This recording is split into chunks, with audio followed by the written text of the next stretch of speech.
জিন সৃষ্টির মূল উপাদান। মহান আল্লাহ আমাদেরকে জানিয়েছেন, জিনকে সৃষ্টি করা হয়েছে আগুন থেকে।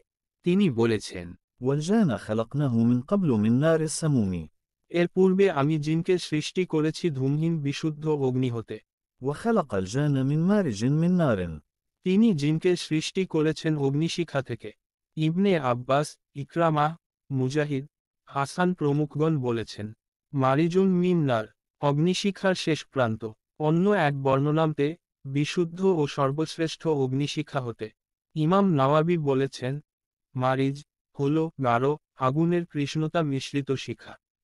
নবী বলেছেন, خلقت الملائكة من نور وخلق الجان من مارج من نار وخلق آدم مما وصف لكم ফিরিস্তাদেরকে নূর থেকে সৃষ্টি করা হয়েছে, জিন জাতিকে সৃষ্টি করা হয়েছে অগ্নিশিখা হতে, আর আদমকে সৃষ্টি করা হয়েছে সেই